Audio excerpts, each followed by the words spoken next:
Wonderful people. Ooh, boy, I tell you.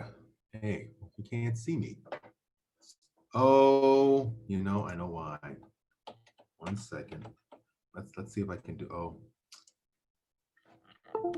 okay. If you can hear this, I am here. I am here. Oops. I am here. I am here. I am here. Hey, Donny. Here we go. Hey there. I don't Hey, see you. I got to fix some things here so I can get my stuff set up. Hey, yeah, it's good to see you too. How are you doing? I'm all right. Doing pretty Hey, good. how was your week? Week has been bad, but today's good. Had a nice chat with a friend, so feeling good. No, if I heard you correctly, I Mhm. heard you say that your week was bad. Is that what I heard? Yeah, last couple of days I've been sort of been in a slump, unmotivated, unproductive. Okay. Well, that's nothing small. That's rather important, don't you think? Yes, it is. I want to honor those feelings. Yeah, we need to honor those feelings. You've been feeling sluggish and unproductive. Do you feel that way Yeah, today? not as much because I got in touch with some friends and the socializing's picked me up. Boom. There we There go. you are. You're in a different location. I'm in my office because I didn't make it home in time. Okay. I had to run errands today. I had to come to my office to grab one piece of paper, Hmm. and that one piece of paper wasn't here. Oh no. But I did buy weed. So, and I got some work done and I took it really easy. So I had a nice day. Had a nice That's salad good. for lunch and chilled and had a nice day. Yeah. I thought you were in the kitchen for a second with all those cabinets. By the luck of it, my office has a sink. You can't see the sink, I guess, but I Okay. Ah, sink and got a whole setup here. It was pretty nice. I can yeah, make lunch every day. that's sweet. Yeah. Where's his office? I'm at a CSU East Bay in Hayward. Okay. Yeah. Yeah, I'm in my office in Hayward. Ooh, I took a nap right before I like to take naps on my Saturdays. Yeah. Hmm. Okay, well, let me say some introductions to the wonderful people who might be watching this. So this is a class called Emotions for Dummies. This class is designed to take you from a person who may not know anything about feelings to someone who can say, I'm having a feeling, I don't like it, but I know I can handle it.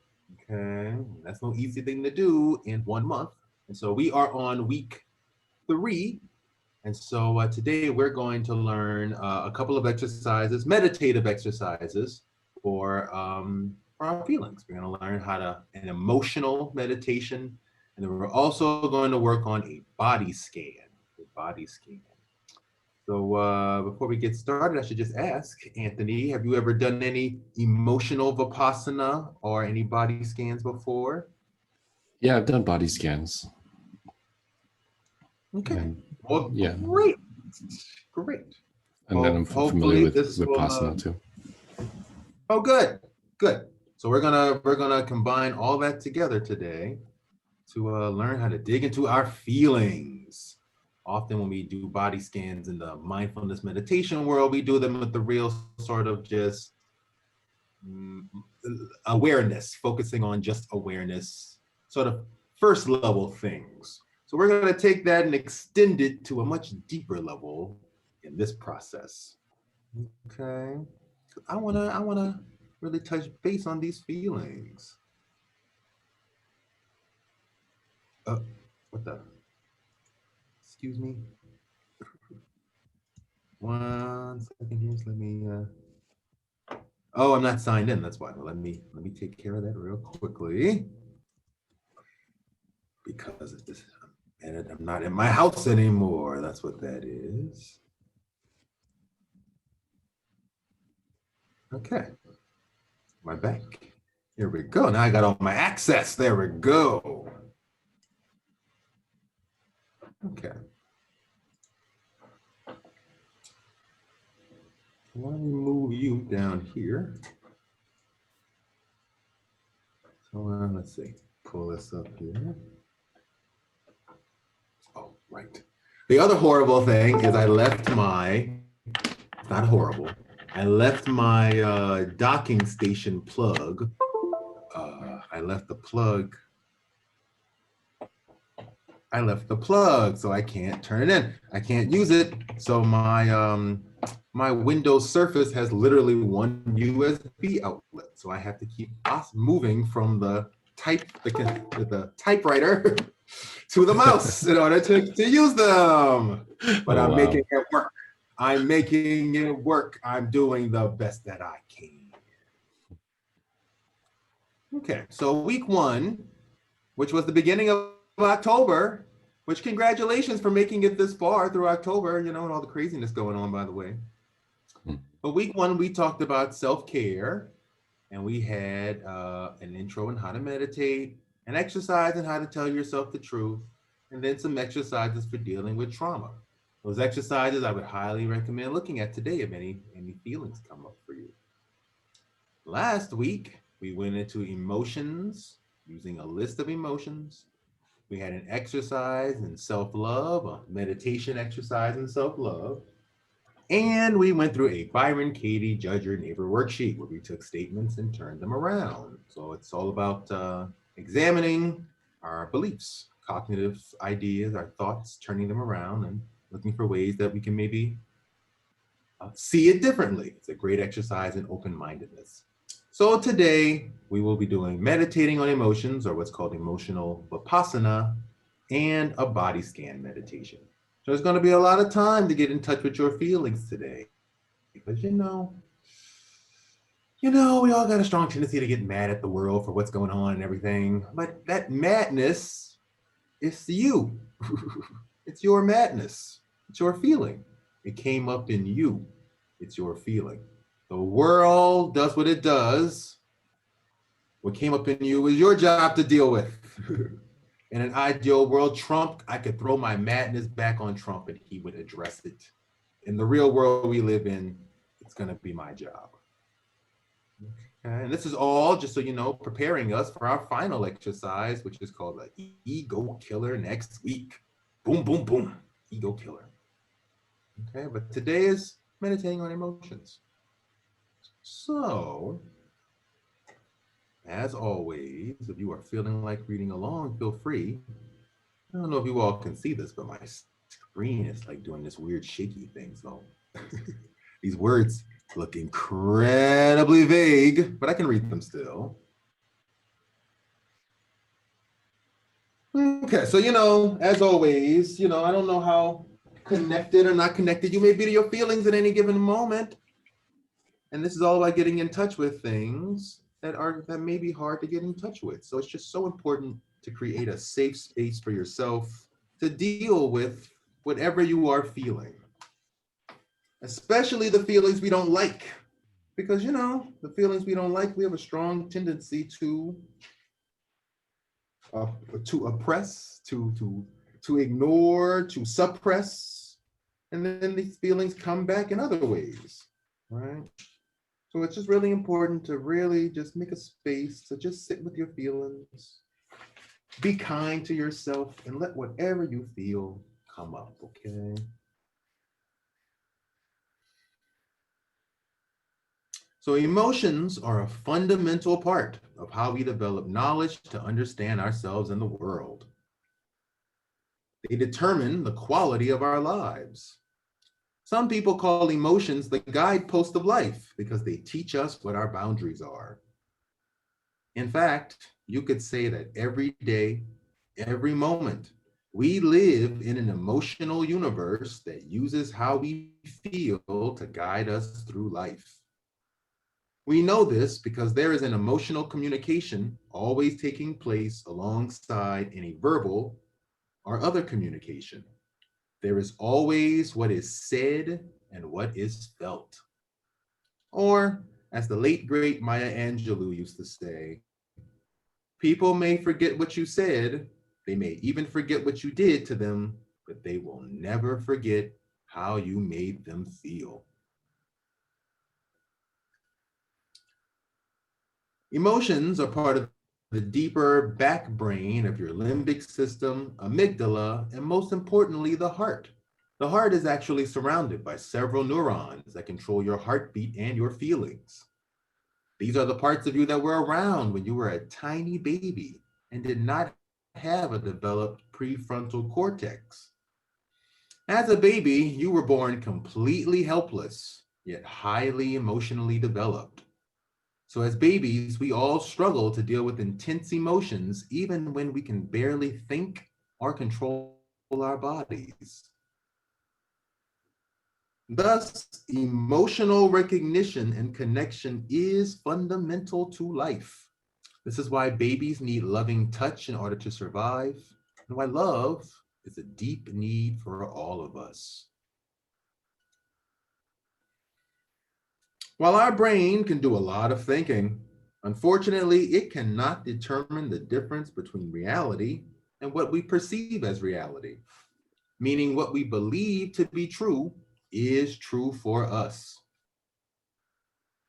Thus, our emotional system can only respond to our thoughts, giving them an emotional weight. This means fundamentally, emotions are always the byproduct of something you are thinking. I didn't believe this until I tested it out, and it appears to be true. We have a thought about something, and then we produce a feeling in relation to that thought. So we think, I hate broccoli, then we see broccoli and feel sick. Without the thought happening first, there could not be an emotional reaction. Even if you get a sudden emotional reaction like the creeps or a bad vibe, even if you are totally right about the person or situation, your reaction is still in response to a thought you had first, even if the thought was unconscious. Some of our most powerful emotional reactions are from our unconscious thoughts. We produce a feeling so that we are prompted into action, like saying, I won't eat it, or running away. Since feelings determine our quality of life, it's always think, feel, act, have. Think, feel, act, have.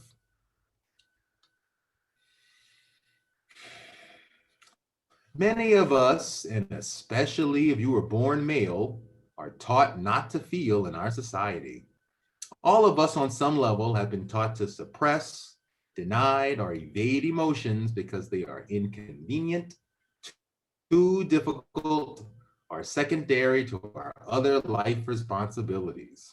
When we don't feel our emotions, they build up and turn into icebergs. A little on top can mean a lot underneath. Since our feelings are our connection to our true self, not listening to your feelings is a kind of self abandonment. Your own feelings may not trust you and hide behind walls.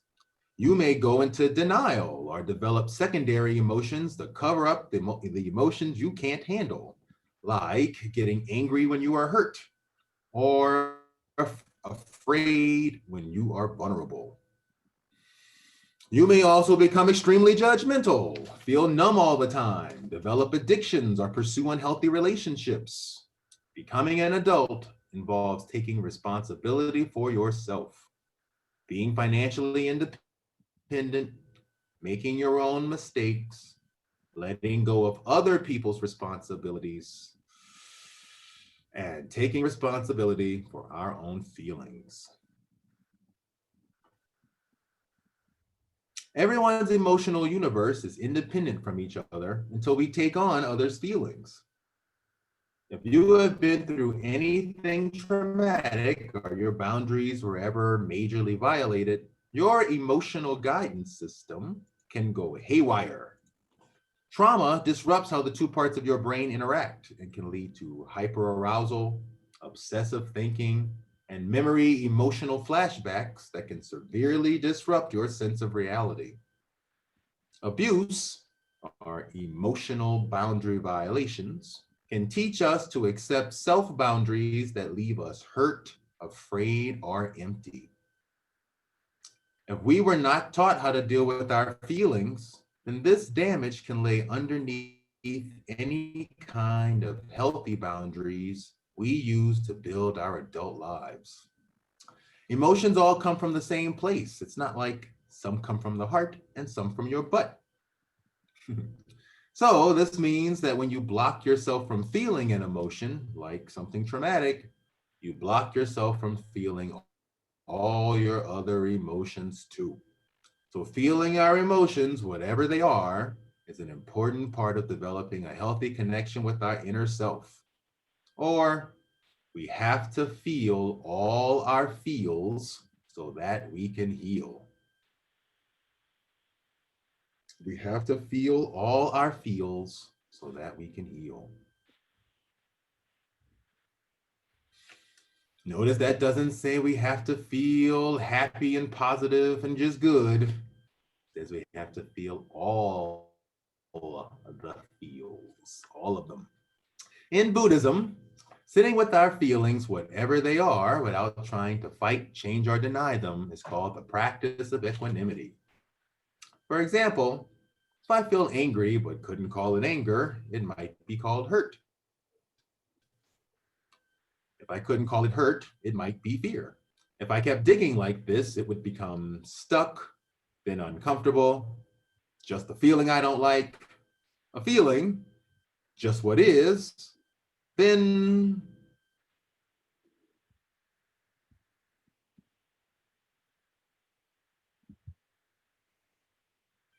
nothingness. However, this old school approach only detaches from thoughts and feelings momentarily and often only looks like silence and peace, which is called spiritual bypassing. Not only does this not teach us how to feel our feelings, but if the majority of our thoughts are negative, just sitting in silence can re-trigger all the negative feelings associated with those thoughts. At worst, making meditation a re-traumatizing experience. Since feelings come from the heart, not the brain, we can instead sit with our heart and feelings and process them directly. This is called emotional meditation or emotional Vipassana. Our emotional universe generally works in terms of negative and positive. So while there are many emotions, all emotions have their opposite. Feeling through the emotion and its opposite can retrain your emotional guidance system by breaking up old or distorted thought feeling patterns. Instead of judging our emotions as good, bad, right, wrong, it may be better to see our emotions as an infinite palette of different colors. And each experience of our emotional universe brings us closer to a full painting of life. Simply building our capacity to feel can greatly help us to deal with all of our thoughts and feelings, allowing us space to love ourselves and take greater responsibility for what we feel. Okay, so well, I could read all this, but we could just go into the meditation. Let's just do that. So notice your breath. Notice your breath. Big breaths, short breaths, long breaths, big or small, in the chest, in the belly, in the nose, in the mouth. Just notice your breath. Your breath got you through all day today. You might not have paid attention to it, not once. Just notice your breath.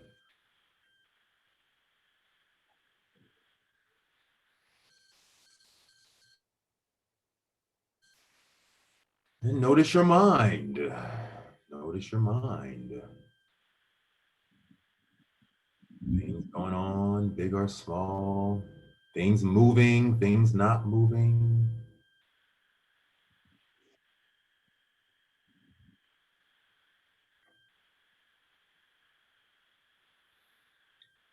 Just notice. And bring that energy into your heart, down into your heart.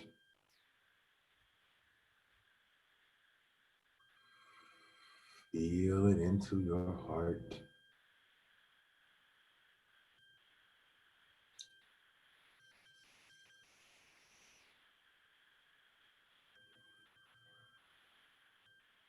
Just sit there for a bit in your heart.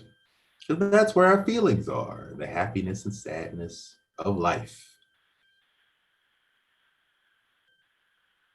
So what we're going to do is work on some emotions.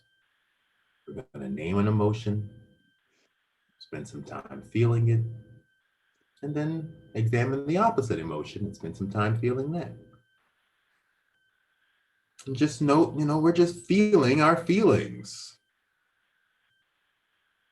There's nothing going on right now. There's no, we're just sitting here, really. There's nothing really going on. And whatever happens in this process, just know you have tools. You can give yourself a hug, pat yourself down, tap your heart, whatever you need to get in touch with your feelings. Okay. So let's see. What emotion did you say you were feeling earlier? Hmm. Uh, Disappointment. Excellent. I feel like you were about to say something else. What were you about to say? Hmm. I think that's the first thing that came to mind. Okay. Disappointment. Disappointment.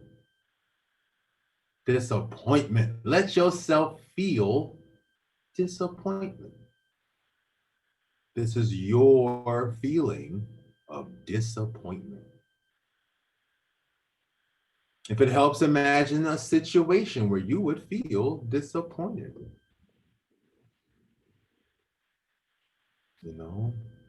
They got the order wrong at the drive-through.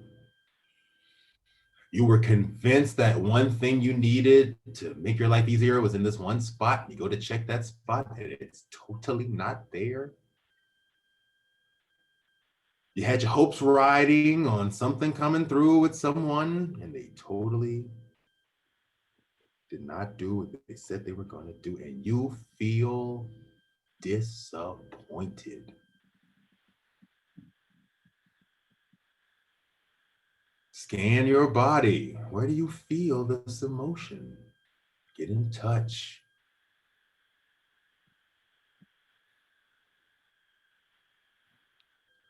Like most other emotions that I feel that are kind of aversive, that I'm averse to, somewhere between my heart and my throat. Hmm. Hmm. Okay, between your heart and your throat. Yeah, so just bring a lot of mindfulness into that space.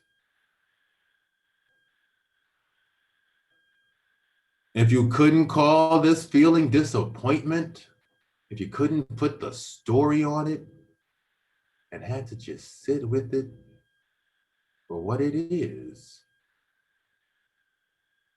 what does this feeling feel for you?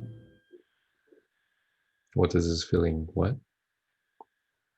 What does this feeling feel like for you? If we couldn't call it disappointment, if you couldn't put another word on it, if you just keep going and going, if you couldn't call it disappointment, maybe you'd call it sadness. If you couldn't call it sadness, maybe you'd call it hurt.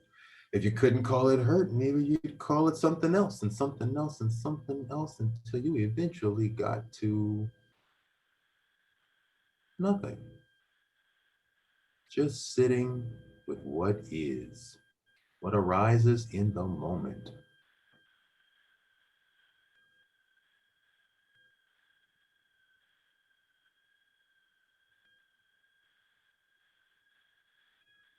Just let that feeling sink even deeper into your heart.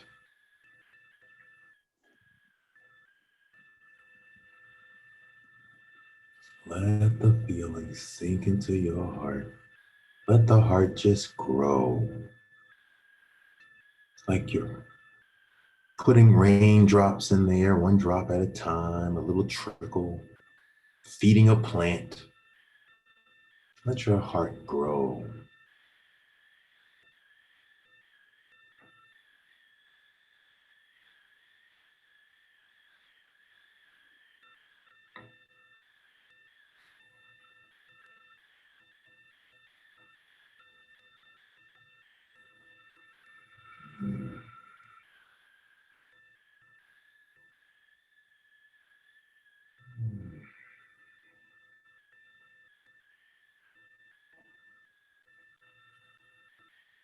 If you're willing, just let go. Let go of trying to hold on to it. Let go of the story. Just let go.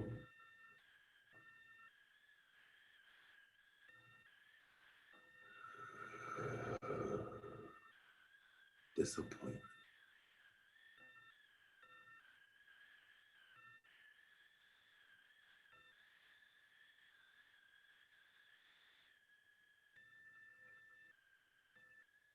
Okay, now let's take a little moment, pop out of that a little bit, and just ask ourselves, what is the opposite of disappointment? What would the opposite word for disappointment be for you? Well, in this particular scenario, it would be proud, like proud of myself. Proud of myself. And yes, always use the words that feel right for you in this moment. Honor your feelings. Proud of myself. Proud of myself. Proud of myself. Proud of myself. Let yourself feel proud of yourself. If it helps, imagine a situation where you would feel proud of yourself. You ran all those errands and they all got done today. You just made it back home. You are proud of yourself.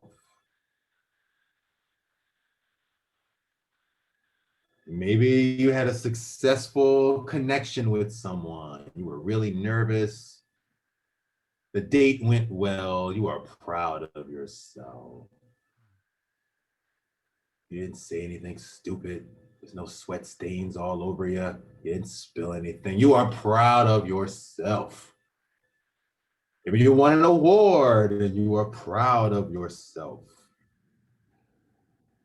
Maybe you knew you were going to blow up nasty on somebody and you held back. Maybe you wouldn't have done that last year, but this year you can do it. And so you are proud of yourself. Proud of yourself. Scan your body. What does that feel like for you?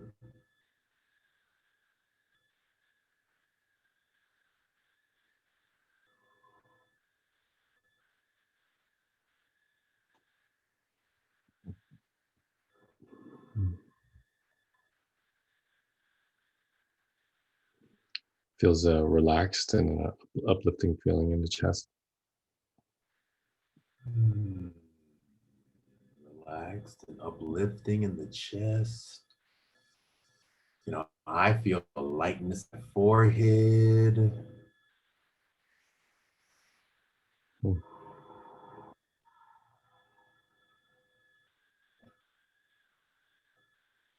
Proud of myself. Proud of myself. If you couldn't call it proud of yourself, couldn't put a label on it, a story, couldn't call it something else than something else than something else, and just had to sit with the feeling for what it is, this feeling feels like what?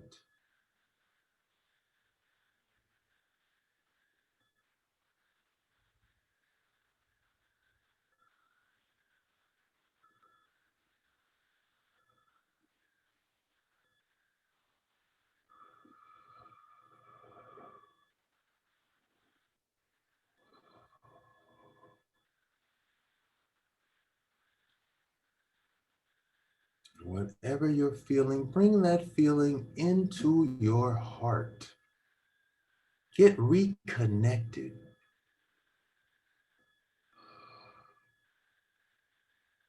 Ooh.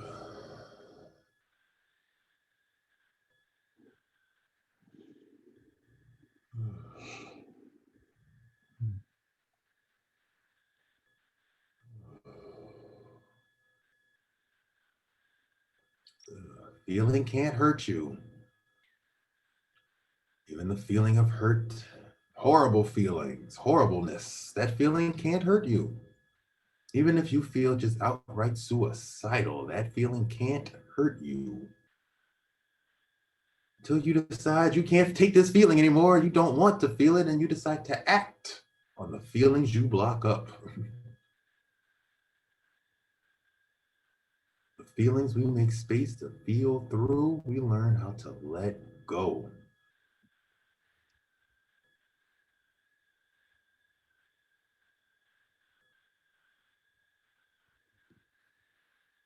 Okay, so just I was proud of you. So just take a moment. Maybe rise up, pop out of that a little bit, and go back to the original feeling of disappointed. Just notice the range between these two feelings. Disappointed and proud of myself. That is the range of our entire emotional universe.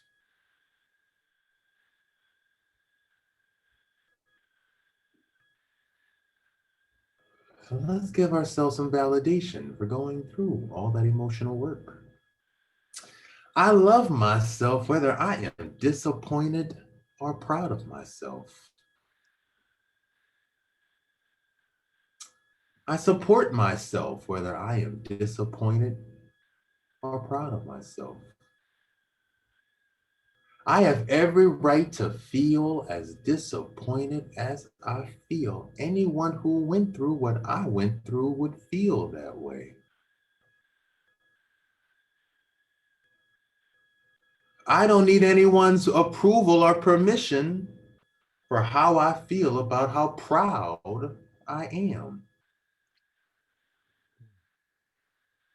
I don't totally understand these feelings of disappointment or being proud of myself, and I don't need to right now. I can give them time and space and rest.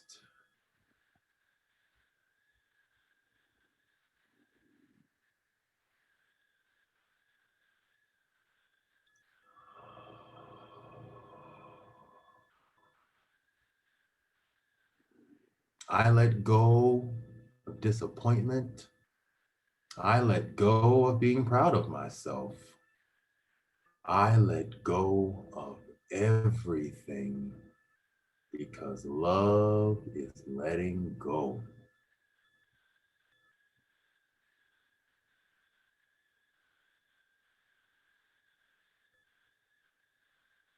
I'm only human.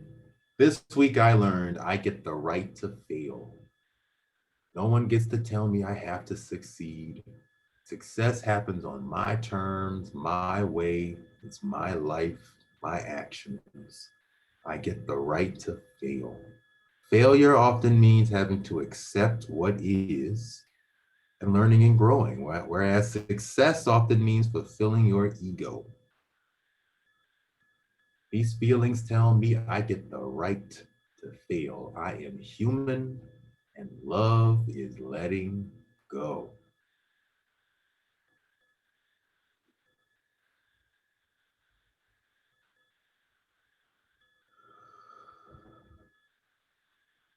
Okay, let's try one more emotion. Let's try another emotion.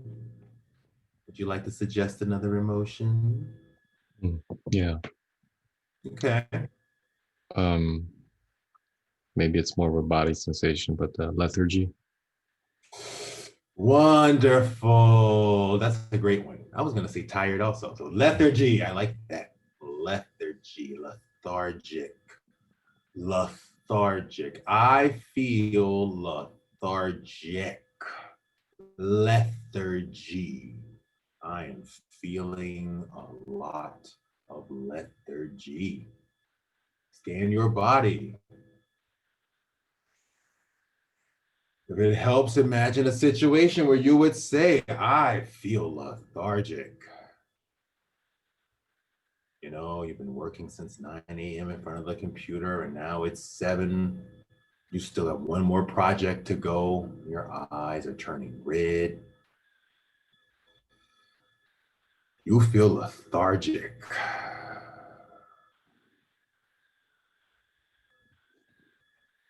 You woke up the next day and had coffee, and yet by noon, you still need a nap.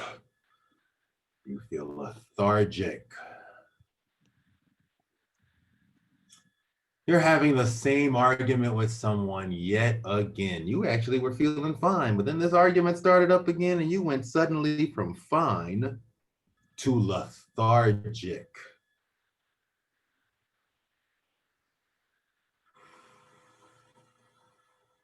Scan your body. Where do you feel lethargy in your body?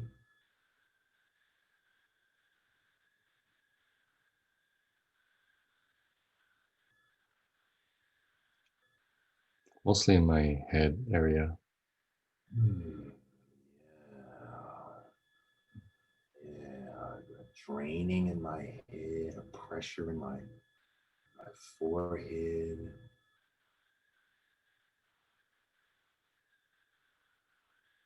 Hmm. Yeah, I just feel my shoulders collapsing. Just feel my body buckling, like my lower back is just giving up, just giving up.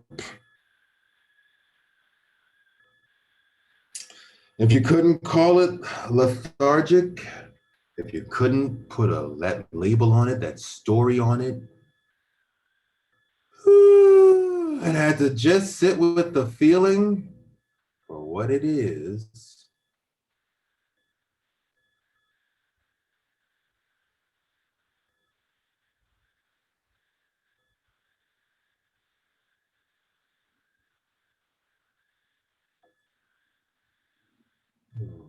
Whatever you are feeling, bring that feeling into your heart.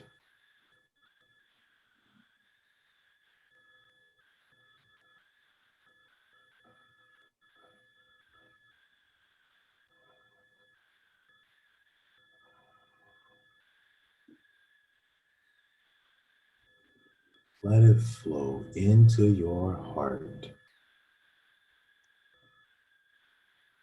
Now, I learned our heart grows from listening to all our feelings.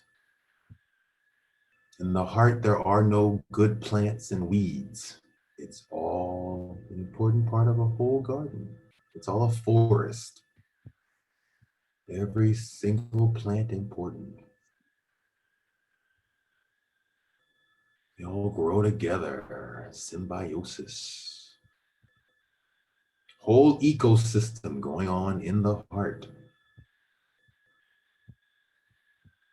If you want your heart to look like a nice clear cut garden with shrubs all neatly cut into squares, that might look pretty. That will never be your real heart.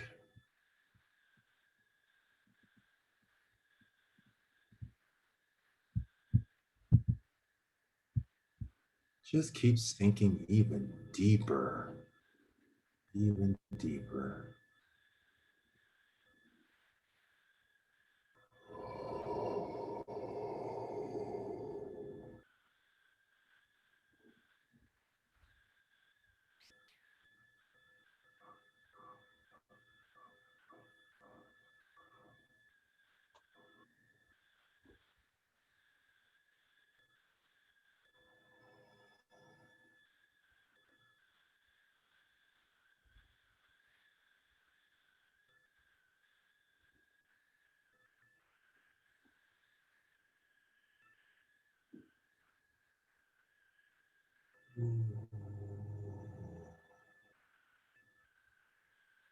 What a gift. Just to gift this feeling some life. I don't have to just kind of feel it and keep working. I don't have to feel it and then, make myself finally give up and go to bed. Just a nice full couple of minutes just to let myself have a feeling.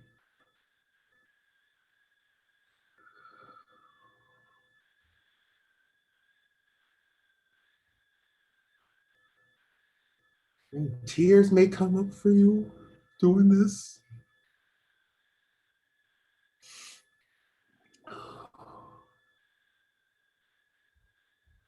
All this stuff is buried all down inside, whether you acknowledge it or not.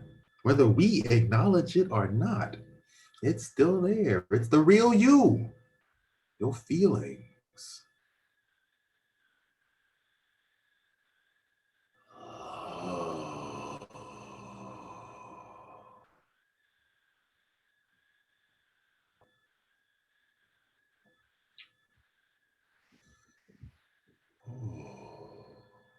Okay, give yourself a pause. Let yourself rise out of that feeling just a little bit. Come back into outer space. And ask yourself, what is the opposite of lethargic? Energized. Energized, energized. Now that's a huge shift. So give yourself some time to, to shift over there. Energized, energized. What comes into my mind is the Energizer Bunny. I see him banging and making his way across a room. Energized. Thinking of the coffee. Energized, energized, energized. Energized. I'm thinking of the sun, the sunrise. This morning I decided to wake up early and I went to the beach just to watch the sunrise. I did yoga and watched the sun go up. I watched the sun literally go from a tiny blood red little speck at the bottom all the way up to a full sun, all the way up to being high in the sky. Watch the whole thing. Energized, energized.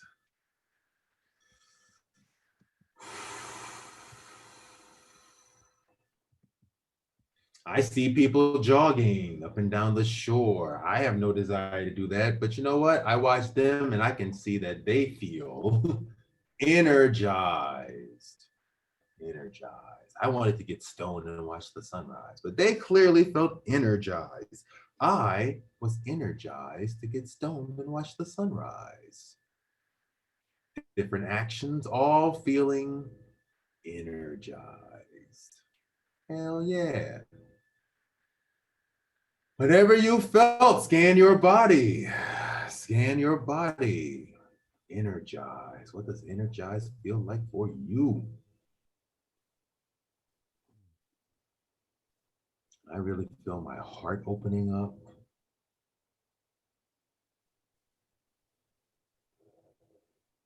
I also feel myself fighting this like wall in my brain.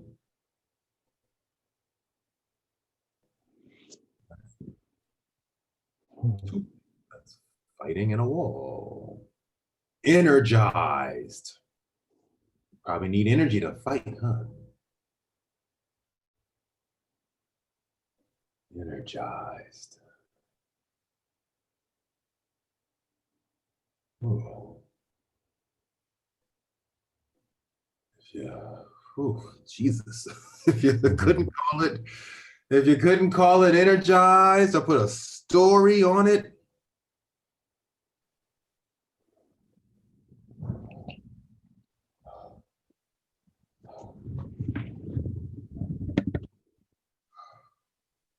you have to just sit with the feeling.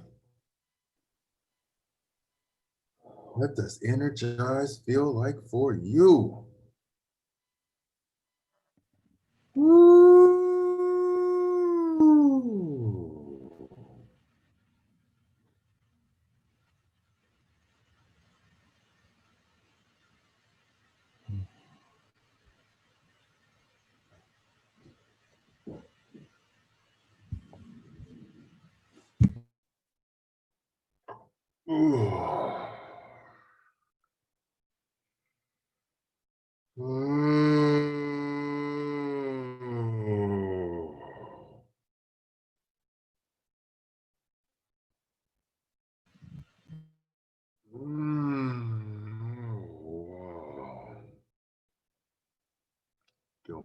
brain exploding with energy.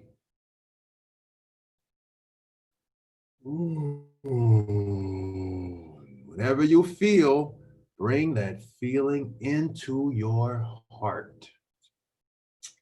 Let it just sink into your heart. Oh.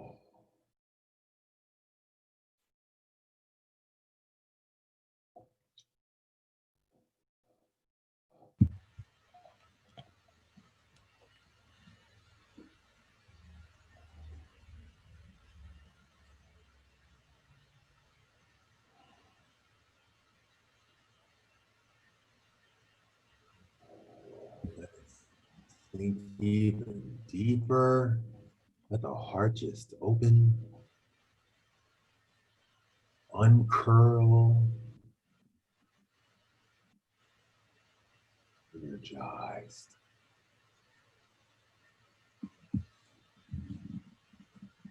No feeling can hurt you. It's not possible. That's not the worst feeling in the world. It could be the feeling you absolutely did not want in this moment, and no feeling can hurt you.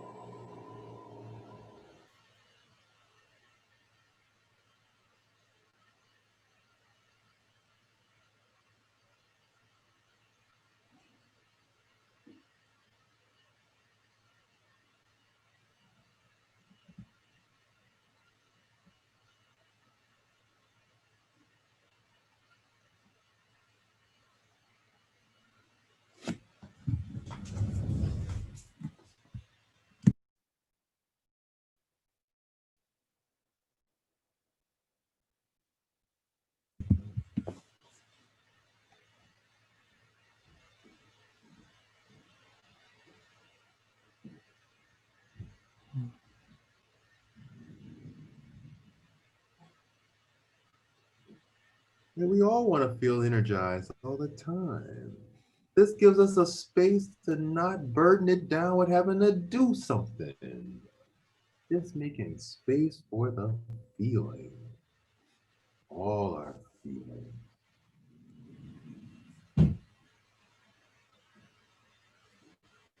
Okay, so take a moment, let yourself rise back up out of it. And just take a moment. Feel the feeling of lethargic versus energized. Just notice the difference in your brain and your heart and your body. That difference is the whole range of your emotional universe.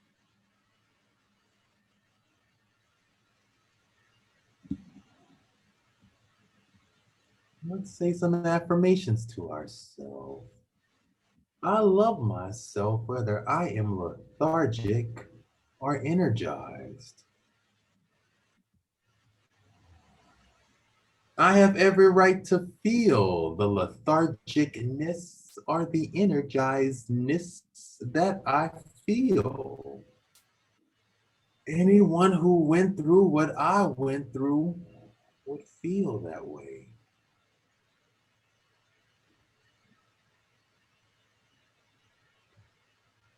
This feeling of lethargicness might suck. And it's okay because I know I need to feel all my feels to heal. This feeling of energized might suck. And it's okay because I need to feel all my feels to heal.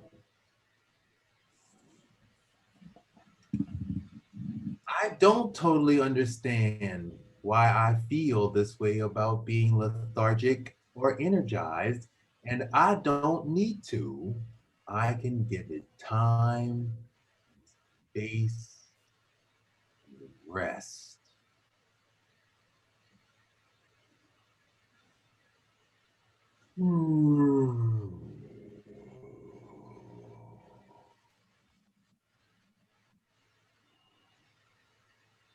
I let go of my lethargicness. I let go of feeling energized. I let go of everything because love is letting go.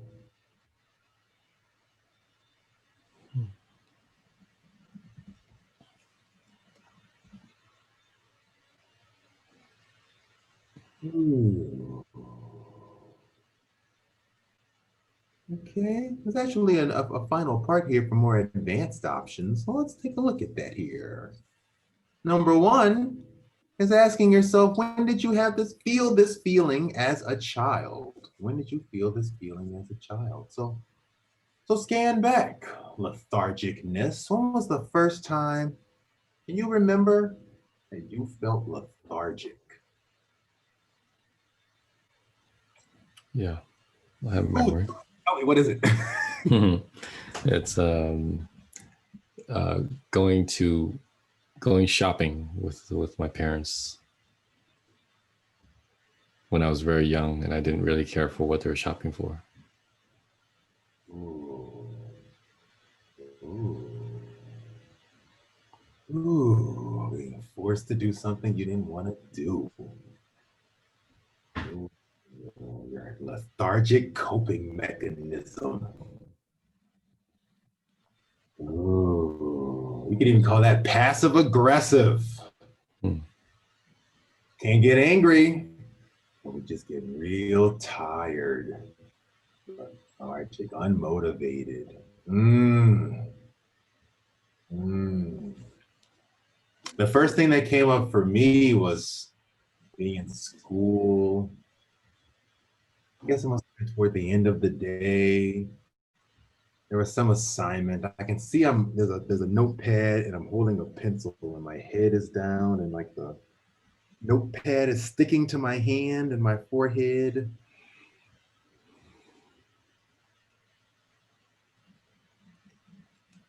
Gotta get the impression I must have felt that way lots of times.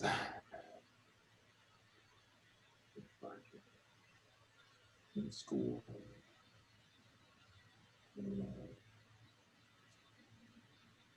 You know, I even feel like a numbness connected to the lethargicness because it must have happened so often being in school.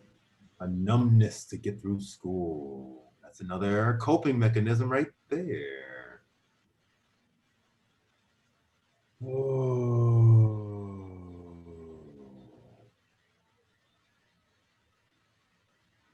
Not sure how being lethargic or numb is coping. Doesn't seem to be comfortable. Well, it feels better than the feeling of being coerced into doing something and constantly doing it and trying to like it or whatever may come if you say no. Mm. Usually there's a huge fear of what'll happen when we say no, as kids especially. Yeah. Yeah.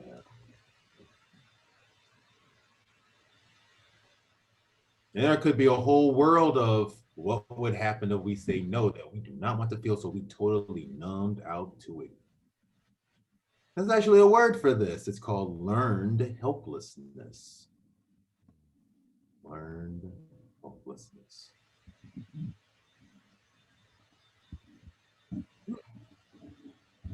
That may be playing out in our present lives, even. Learned helplessness.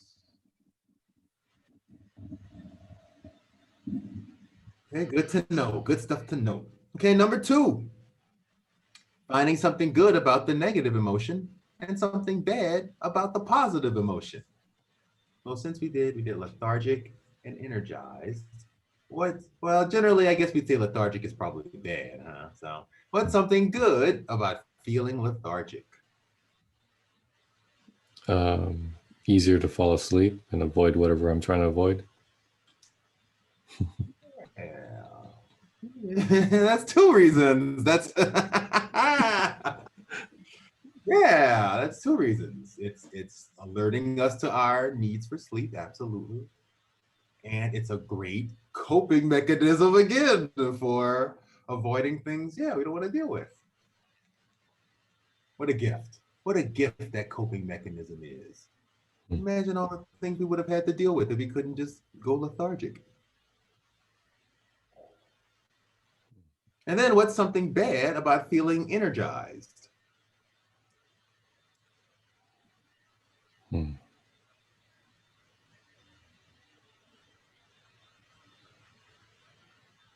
I guess I could annoy people if I'm talking too fast, moving around too fast. Yeah, it could be really annoying. You know, people often like it when you can sit and listen. You might not listen at all if you're really energized. You may not be able to sit still and do your own work if you're energized or listen to your own feelings.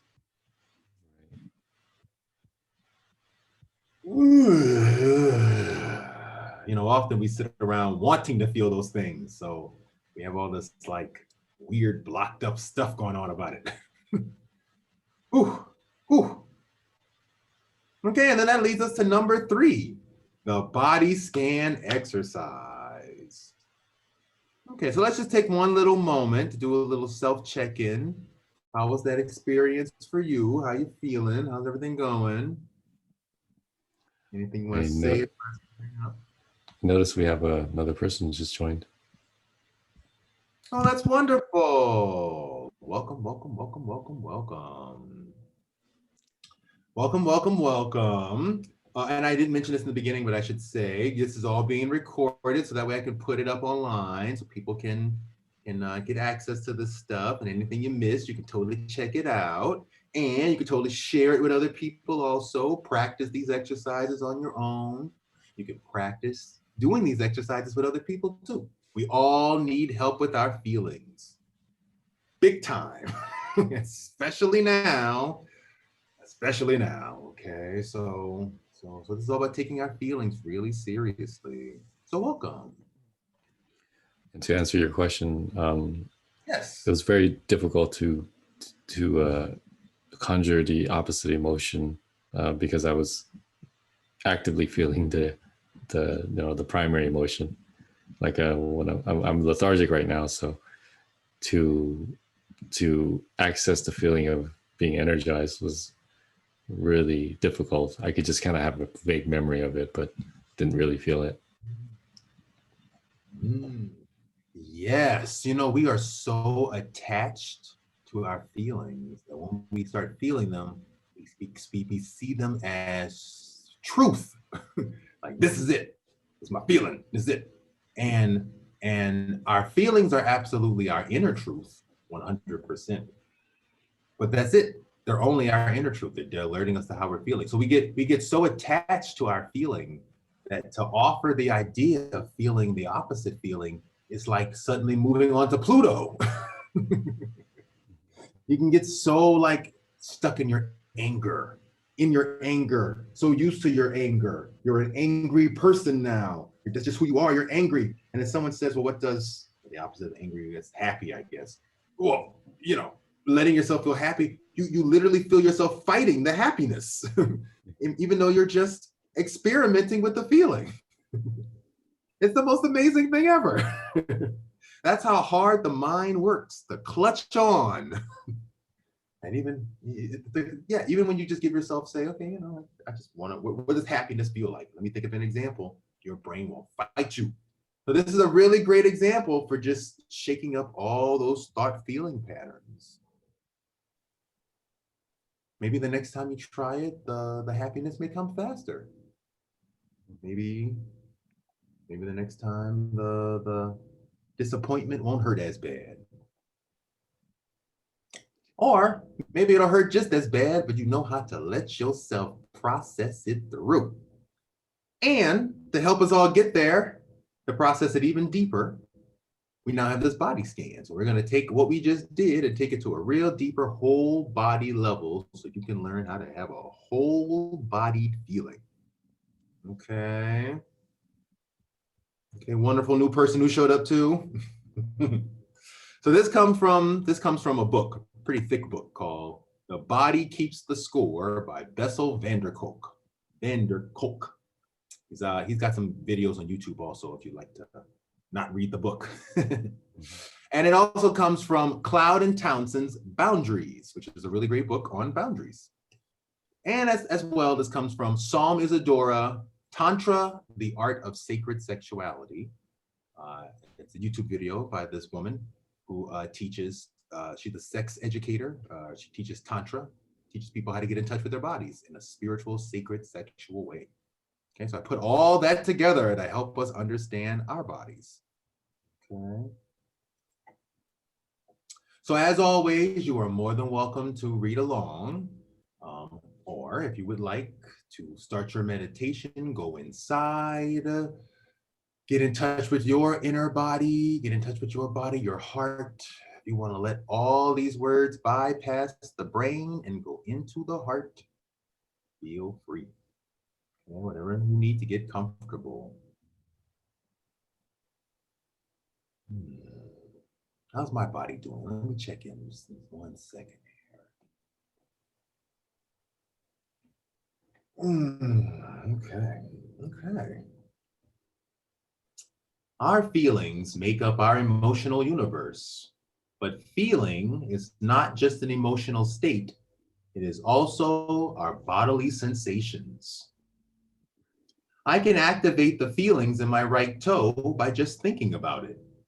I can describe what I feel as a feeling, like calm, hurt, inspired, or as a sensation, like burning, soreness, tight. I can go further and describe the feeling in terms of size, movement, shape, or any other quality. I can go from my right toe all the way up to my head, taking in each body part.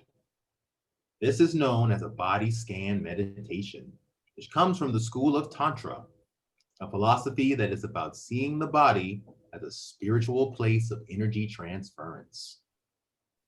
Our higher power gave us a body so we can take in and give out the energy of the universe, fulfilling our life's purpose.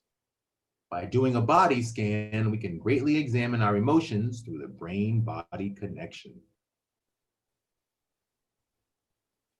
In terms of evolution, human beings have the same basic senses, emotions, and physical reactions as all the other mammals, such as our hair stand up when we're afraid, or we snarl when enraged.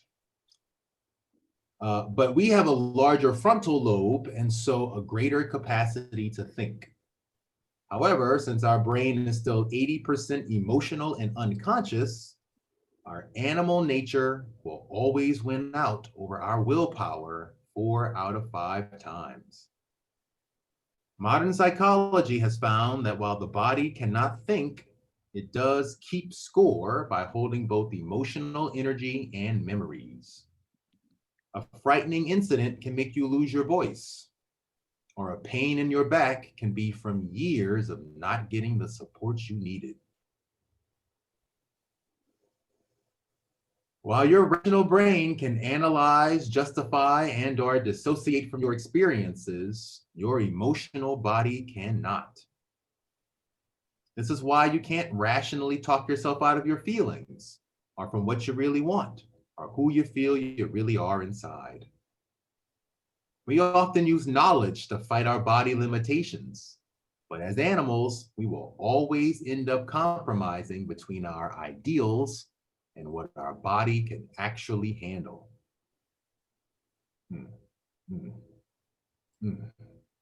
I appreciate that. Our body is an important part of understanding our physical and emotional boundaries. A healthy boundary is like a building with doors or a fence with gates. Most of it strongly keeps bad things out, but part of it can deliberately let good things in.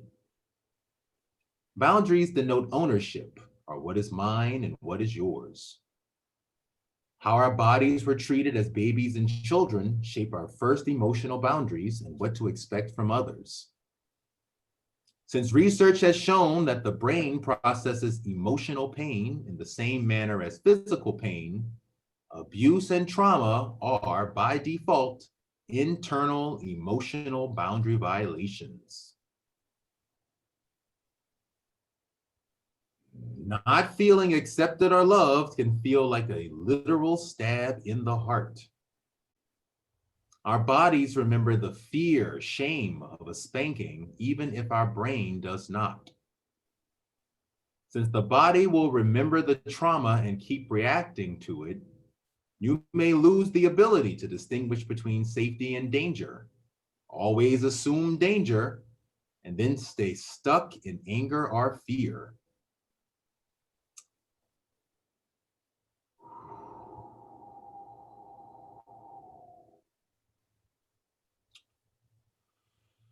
A lack of safety in our primary relationships can make us into adults who have an impaired sense of inner reality, feel places of deadness or numbness inside, gravitate toward unhealthy situations, and treat ourselves poorly by engaging in risky, self-damaging behavior, making us feel unsafe in our own bodies. Research has even found that babies who are abused can develop infant depression or constant feelings of terror that can stick with them throughout life. Long term, all this can lead to migraines, asthma, back pain, headaches, weight gain, poor sleep, and perhaps even irritable bowel syndrome. Healing our brain-body connection means recognizing and naming our physical sensations. We can move past the difficulty of words by engaging the self-observing body-based system, which speaks through sensations, tone of voice, and body tensions. We can learn to pendulate or move in and out of our body sensations. We start by establishing an inner place of safety, or a place where you can ground yourself when you feel uncomfortable, like focusing on the breath, clenching your hands and feet, or tapping. This teaches us to overcome any dissociation we have with our body memories. Making friends with your body also means examining our body narratives, the ways we talk about our body and our body memories, and examining our feelings. Our body's feelings shift constantly. If we develop equanimity and we let ourselves fully experience the feelings, it will eventually shift into something else. It may take you back to a memory or a thought you are holding on to that is not serving you well. Other safe ways of learning how to reconnect to your body are meditation and yoga, because these techniques calm us down and let us check in on our breath and heart rate. While every area of the body is important, there are three key areas to really focus on: the stomach, the heart, and the head. Our stomach has been found to hold neurons that not only control the movement of food, but also our instantaneous bodily responses to fear and safety.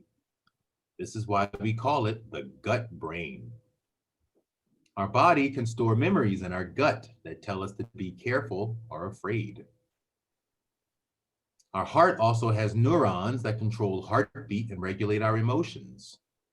Our heart brain tells us how we feel and holds happiness and sadness. And our head area, including the neck and shoulders, is where most thought happens. This is also where we store anger, frustration, and tension. Like it or not, this body is the only one you're ever going to have, in this lifetime anyway, and you have little control over what's going to happen to it. Getting in touch with how we feel about our body is the best we can do to care for ourselves in an immediate and intrinsic way, to heal our internal emotional boundary violations, and to develop wisdom that moves our lives toward a whole body experience in harmony with the universe.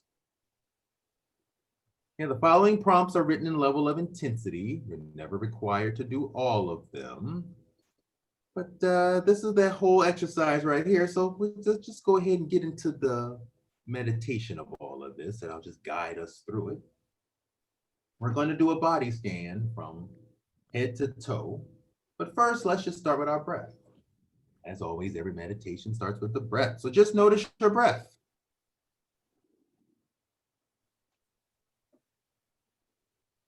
Just, just notice the breath. Yes, I also noticed several typos I need to change. And when I am on Christmas vacation, all that will happen. Until then, just notice what came up for you when you noticed those typos. Notice the judgment you might have noticed. I noticed it too. I judged myself. So just notice. Just notice. Everyone needs an editor. Everyone needs an editor. It's so important. Notice your brain, those typos. What's a typo anyway, but a thought in your brain? Notice what you feel in your brain right now, big or small, things that move, things that stay stuck.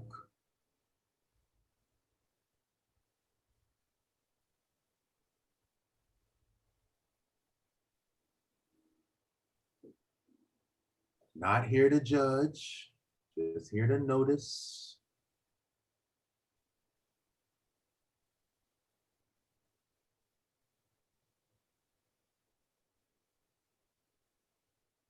I want you to take all the energy you feel in your brain and bring it down into your feet.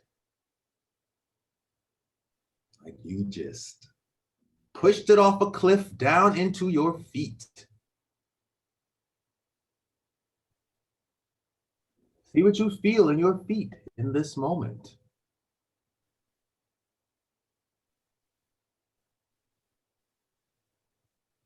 There may be tension, there may be relaxation. Warm or cold, large or small. Just take in all the muscles in your feet.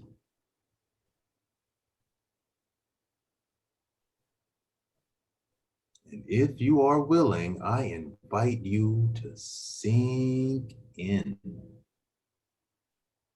Sink into that feeling like you are sinking into a jacuzzi.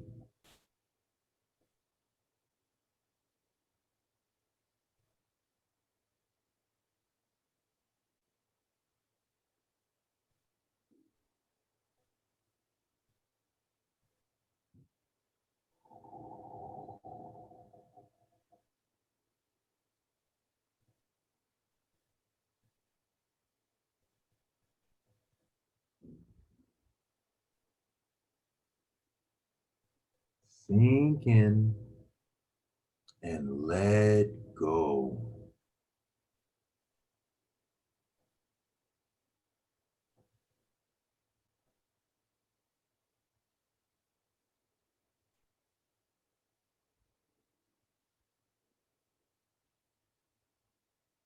Sink in and let go.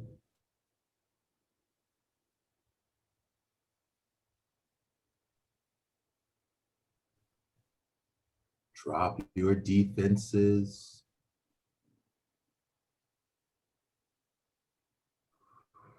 And this feeling that you feel in your feet, bring that feeling into your heart.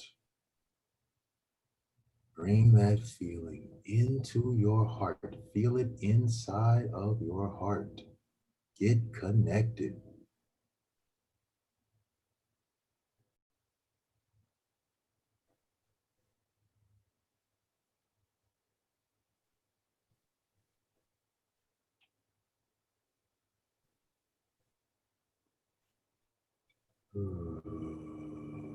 Sink it even deeper into your heart.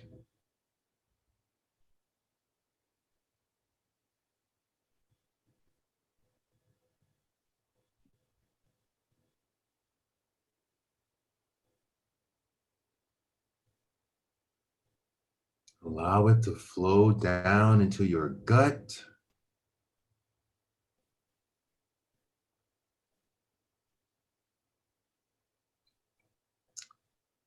And then let that feeling go into the big muscles of your legs and hips and behind the big muscles.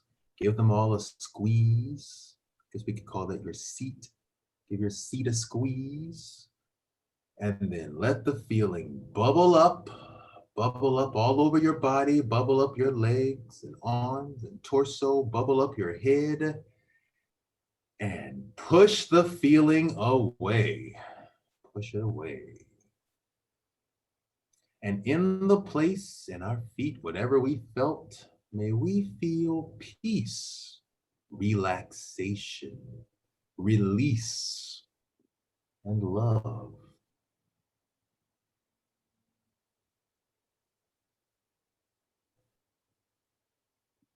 Okay, let's keep going up. Next is the calves, the knees, calves and knees, calves and knees, lower leg. See what you feel in your calves and knees in this moment. Scan all the little bones and muscles. Big feelings or small feelings, tension or relaxation. Not here to judge, just notice.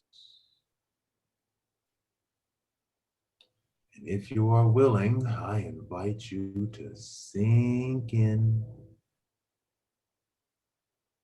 Like there's a jacuzzi right there in your knees. So you are just sinking right into that jacuzzi, easing right on in. Sink in and let go.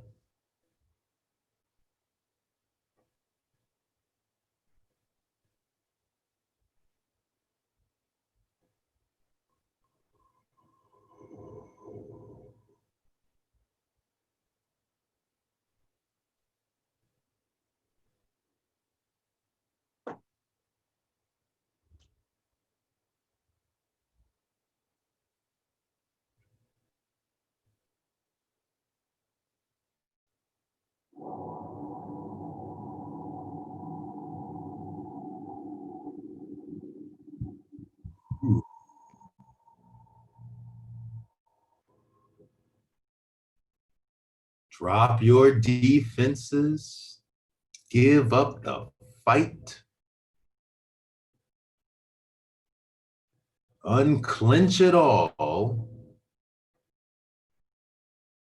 Let yourself fully receive what your body's trying to tell you.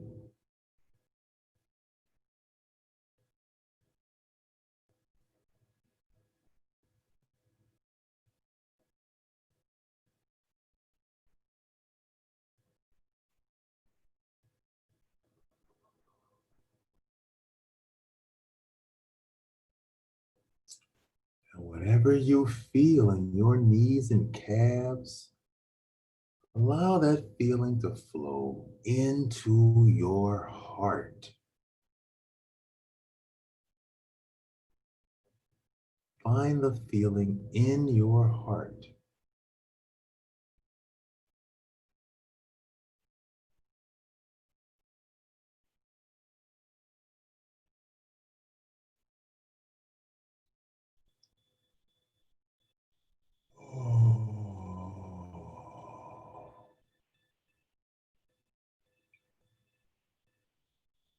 Let it sink even deeper into your gut.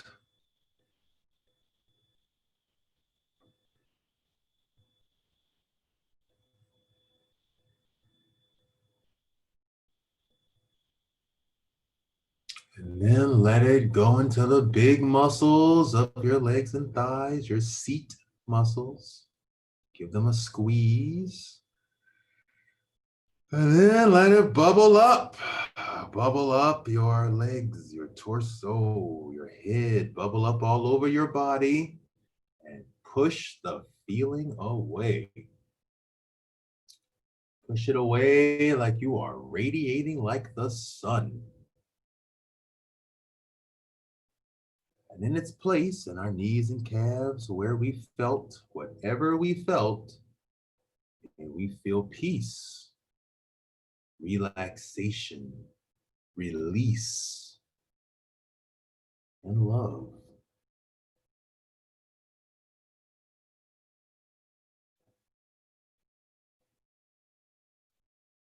Okay, now let's try our seat muscles, the thighs, hips, buttocks, lower back even, all those muscles there, the big muscles of our seat. See what you feel in your seat in this moment. Tightness or looseness, things that move or things that don't move.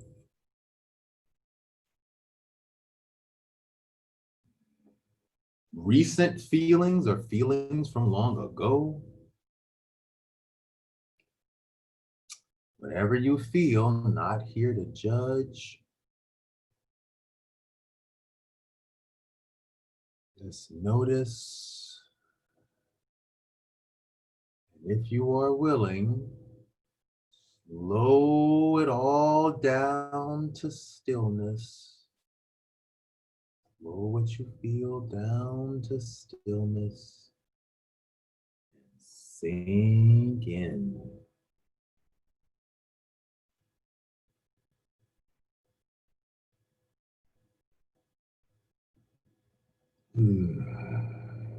Slow it down to stillness. Sink in and let go.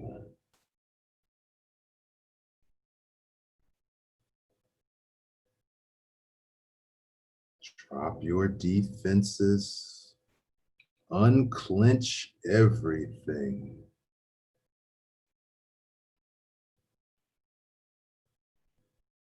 No need for tight asses here. Unclench everything.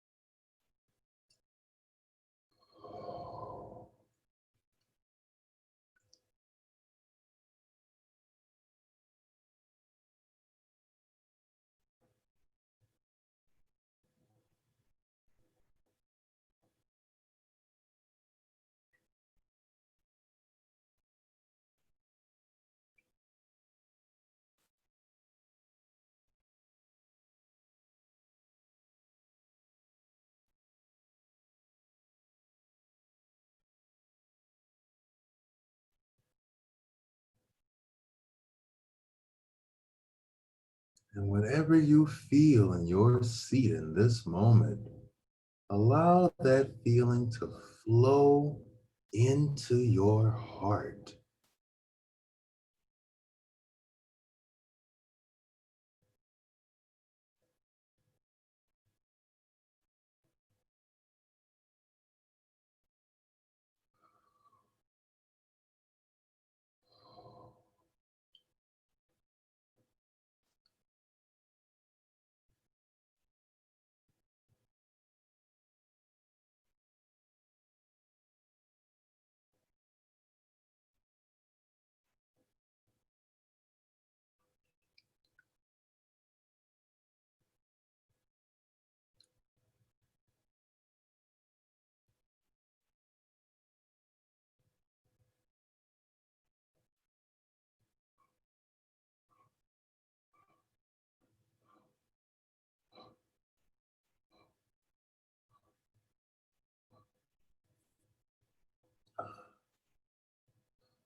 Let it sink even deeper into your heart.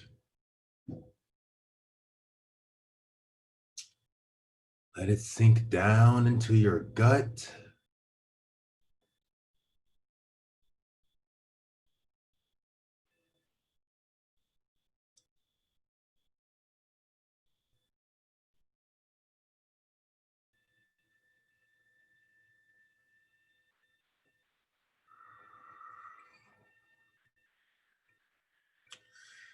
And then let it return back into your seat. Give your seat a squeeze.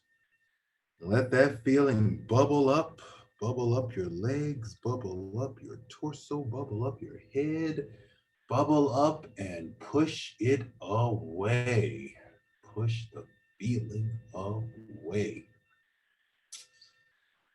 And in its place in our seat muscles where we felt whatever we felt, may we feel peace, relaxation,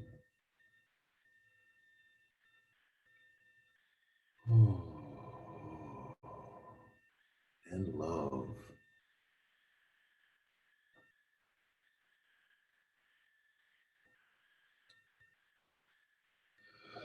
Okay, next is our gut.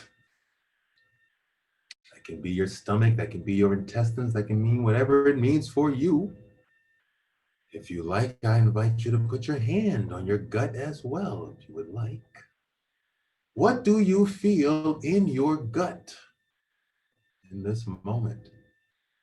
Our gut, the seat of fear and safety. You may feel tightness or relaxed feelings. You may feel a numbness, or you may feel lots of sensation. Big or small, whatever you feel, I invite you to slow it down to stillness. Sink in like it's the best jacuzzi in the world. Sink in and let go.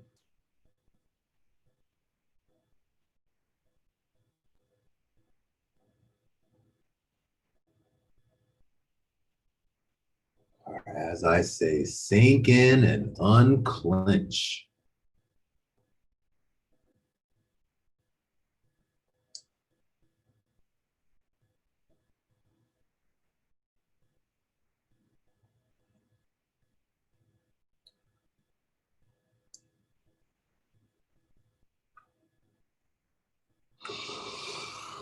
Let go of everything. The past, the future, food, worries, fears, safety, thoughts, feelings, up, down, left, right, good, bad. Let go of everything.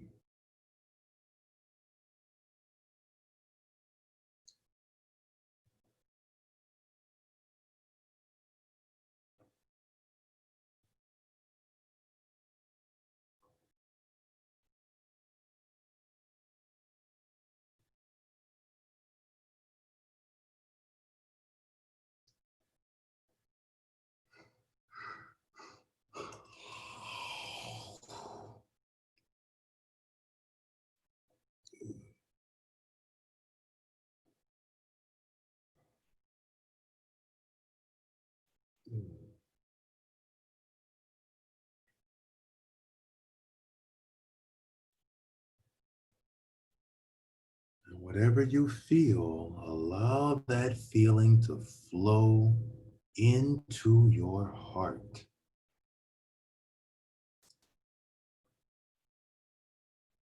Let that feeling flow into your heart.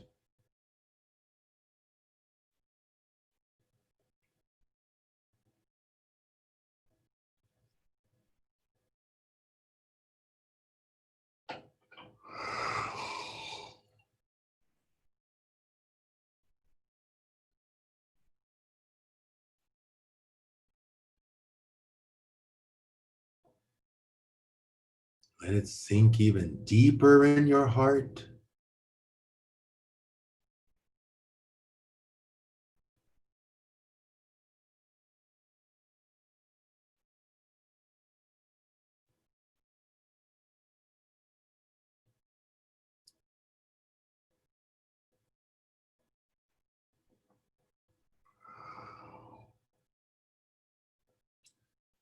Let it sink into the gut. sink even deeper into your gut.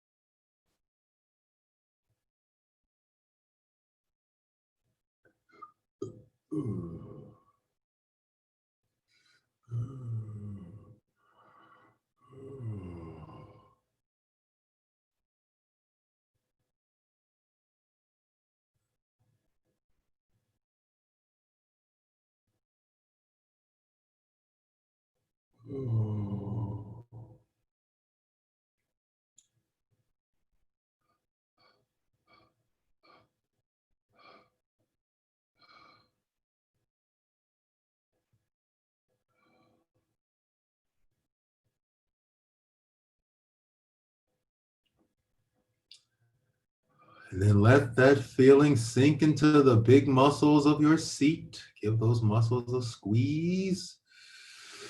And then let it bubble up. Bubble up your whole body, your neck, torso, head, hands and feet. Let it bubble up everywhere and push this feeling away. In its place where we felt whatever we felt in our gut. May our guts be filled with peace, relaxation, and love.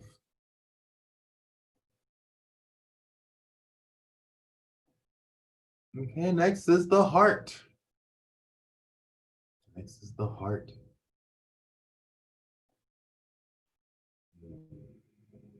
Let yourself feel your heart. Just notice big feelings or small feelings. Things that move and flow. Things that feel like rocks, all stuck and heavy. In your heart, you can even see colors or sounds sometimes. Whatever you feel in your heart in this moment, I invite you to slow it down to stillness. Slow it down to the speed of a painting. Sink in.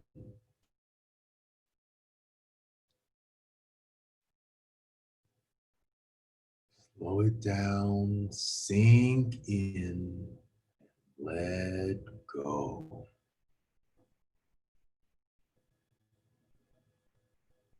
Unclench your heart.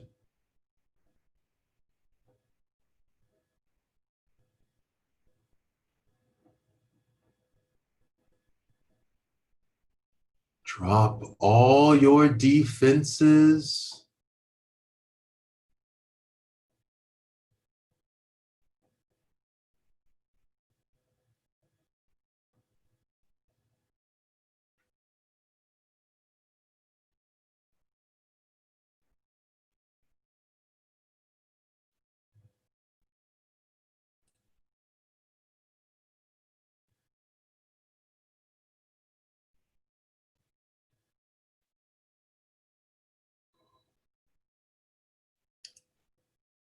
And let that feeling flow even deeper into your heart.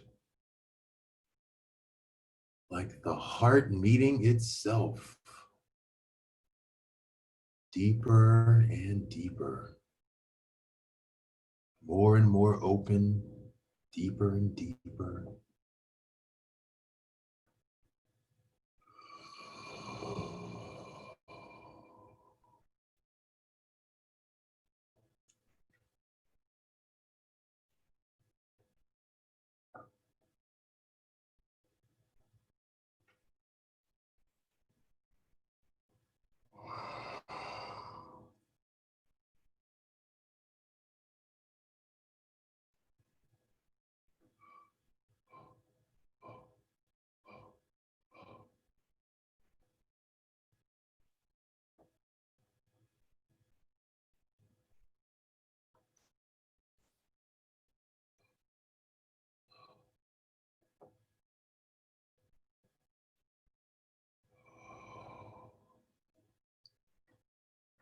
Let that feeling flow into your gut.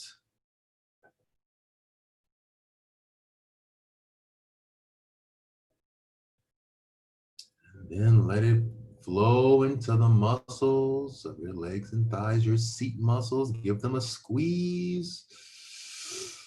And let the feeling get really big all over your body. Let it blow up all over your body. And push it away.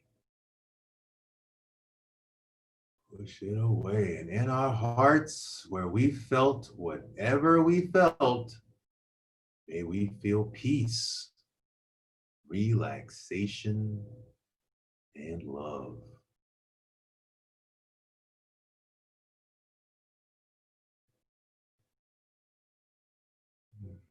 Okay, next is our second to last area, our neck and shoulders. Our neck and shoulders. Let's just go ahead, take in the whole head. Neck and shoulders, all those muscles in your jaw, your face, your forehead muscles. These are all the places we store tension, anger, frustration, stress.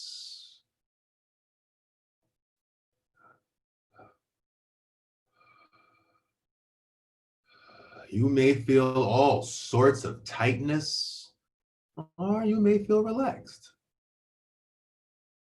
You may feel things move, you may feel them not move. Big or small feelings, good or bad, not here to judge, just here to notice.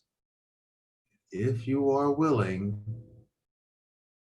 I invite you to slow it all, slow it all down to stillness. Slow it all down to freeze frame, painting speed.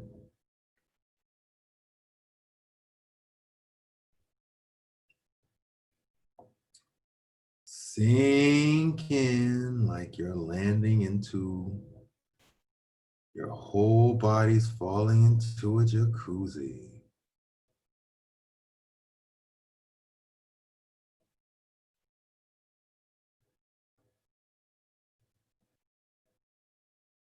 Just reach in, reach in, reach in, sink in and let go.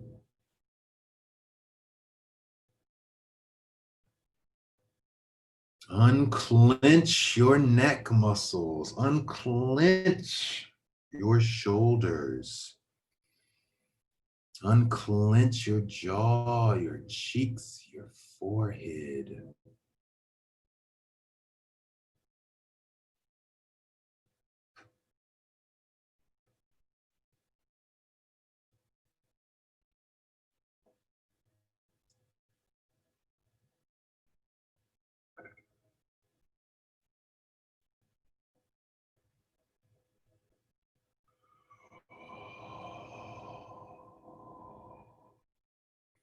Drop your defenses. Give up all the fight. Just allow everything in your head and neck and shoulders to just totally collapse, totally fail.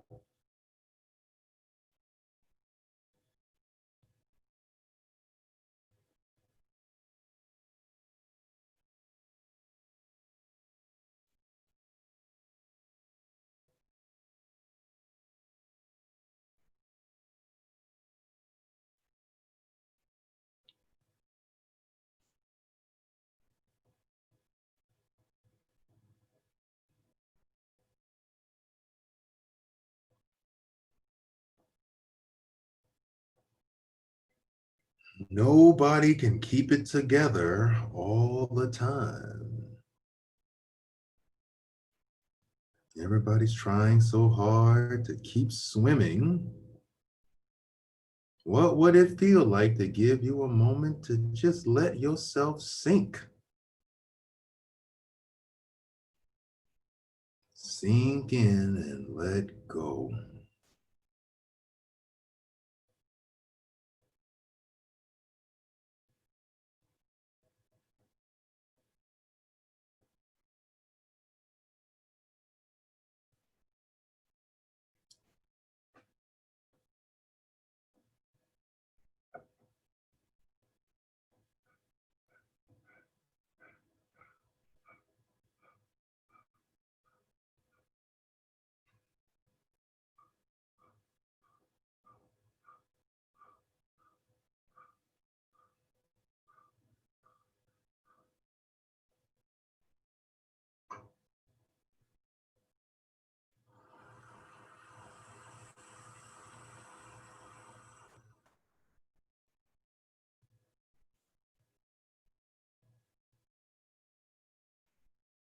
Let that feeling flow down into your heart. Whatever you feel in your head, neck, and shoulders, let those feelings flow into your heart.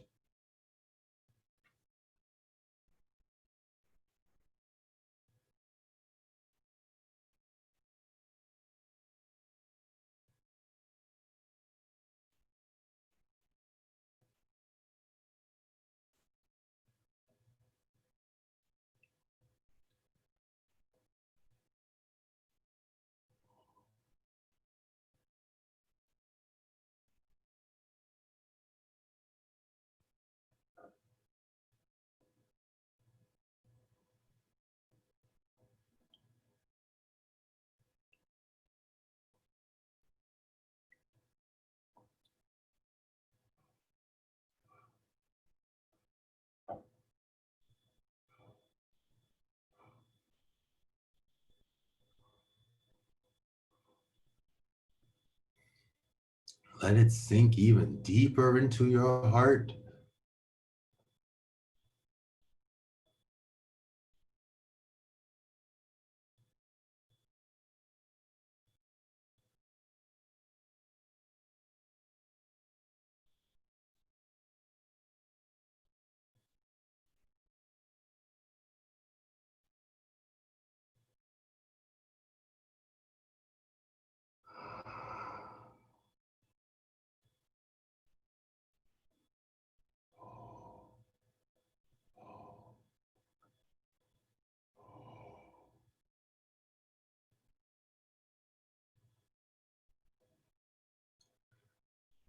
Let it sink down into your gut.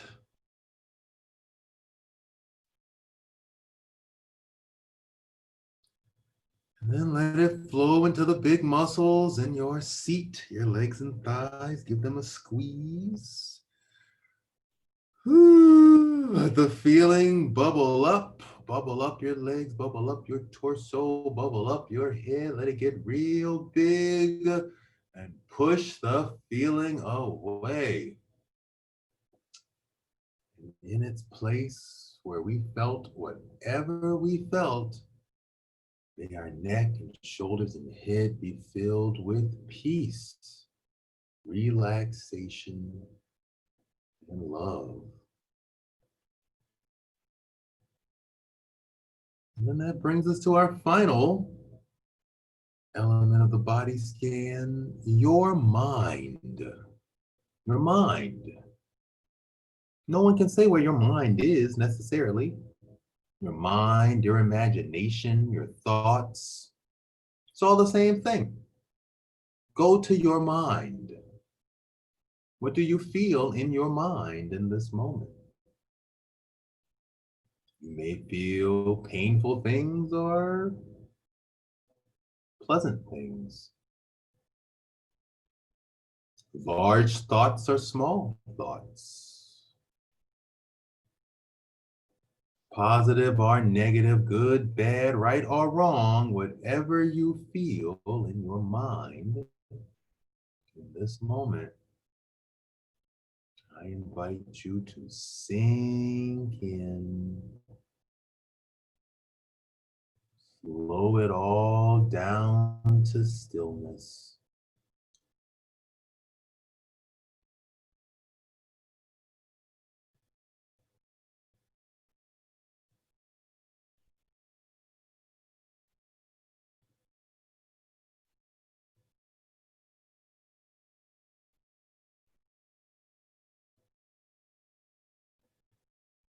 Sink in,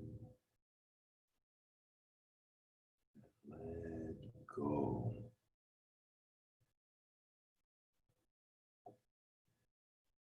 Unclench your mind like you're unclenching a fist, one finger at a time.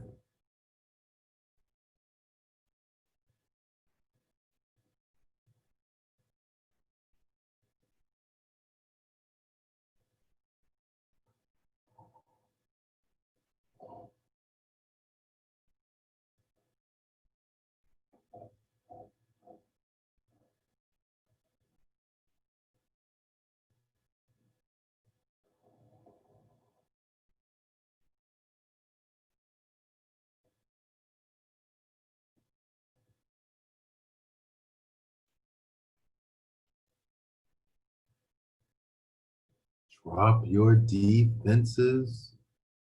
Let yourself fully receive what your mind is trying to tell you.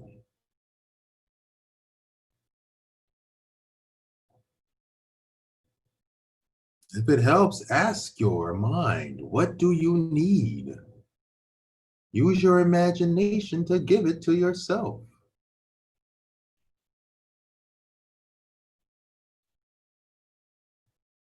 When your mind needs to play around on a slide, let it slide.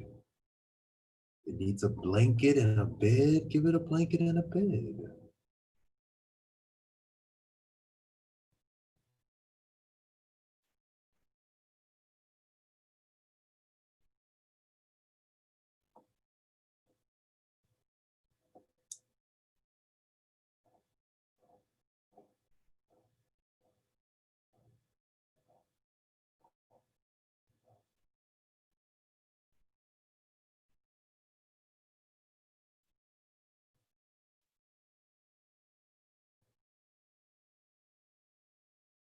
Let whatever you feel in your mind flow into your heart.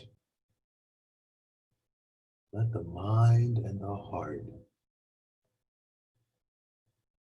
get reconnected.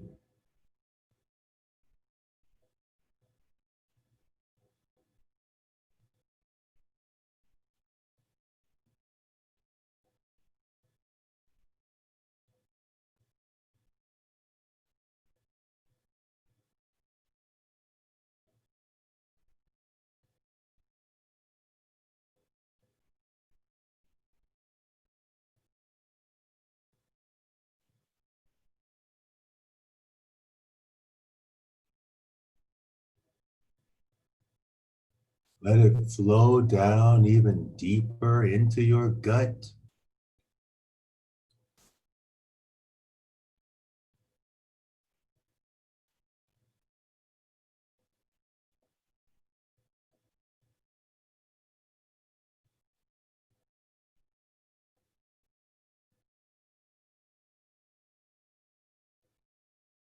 And let it flow into the muscles in your thighs and hips, your seat muscles. Give them a squeeze. And then let the feeling bubble up your whole body, your feet, your torso, your neck and shoulders, your head. Let it bubble up your whole body, this whole journey, and push it away like you are radiating like the sun.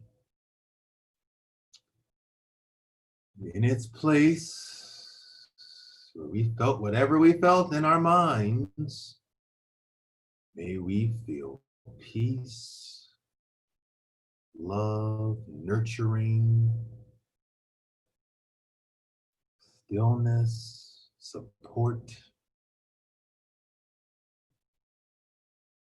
and not just love, but love, just a natural, effortless, unconditional love from the universe.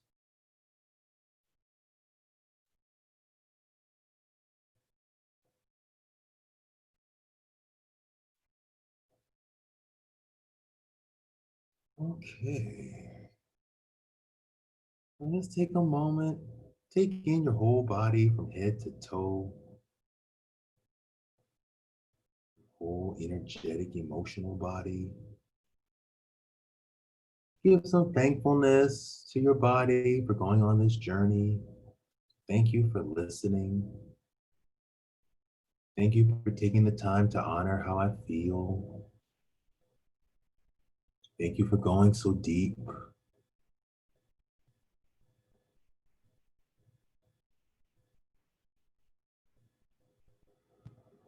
Thank you for taking me seriously. Thank you for showing me you care. And may everyone in the world have the ability to tap into their body, show themselves care in this way.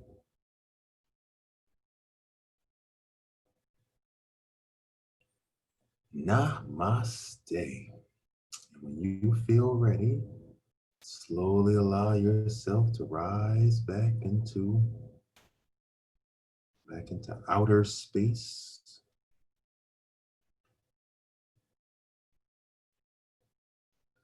Being real gentle and slow with ourselves.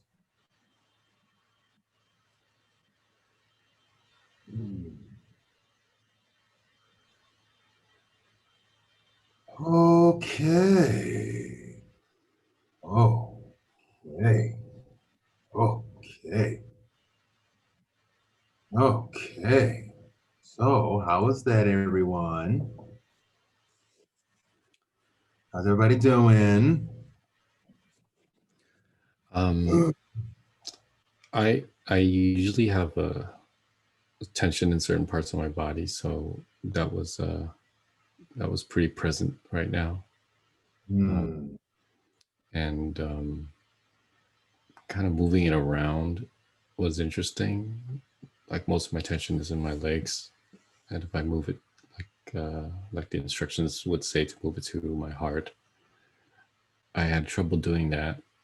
But I did this sort of a visualization that kind of helped, which is I just imagined that part of the body, just like this physical picture of a leg, and I just put it right in my heart, and that helped a little bit to move the feeling through the body.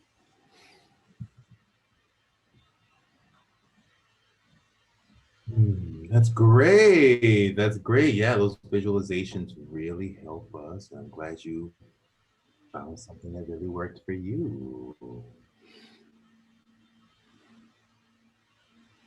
So I would highly recommend practicing this. Okay, getting in touch with our feelings is not a one and done process, and nor is getting in touch with our body. So it's just really important to practice this. I would recommend doing this before bed.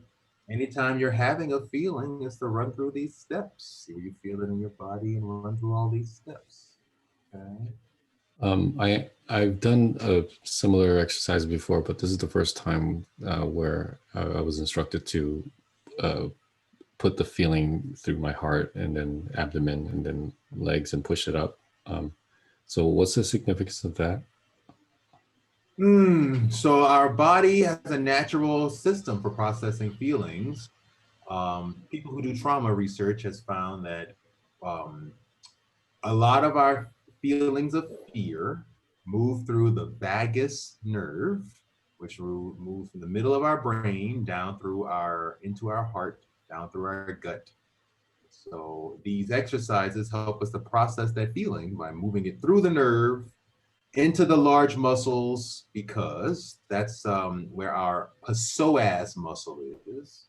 The psoas muscle is a big important muscle for dealing with trauma and tension. The psoas muscle connects your upper body to your lower body.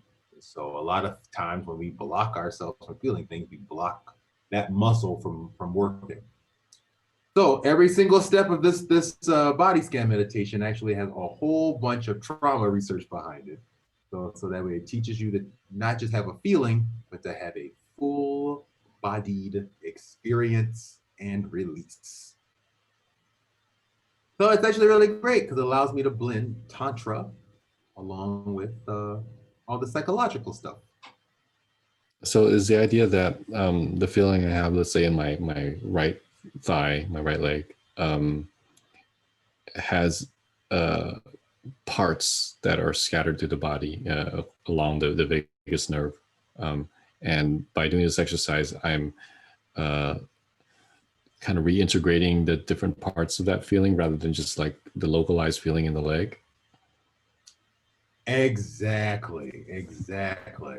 That localized feeling in your leg, if we do an autopsy, an emotional autopsy, is more than likely connected to some other feelings in your heart or in your brain, things you went through, ways that you dealt with it by sticking the feeling there.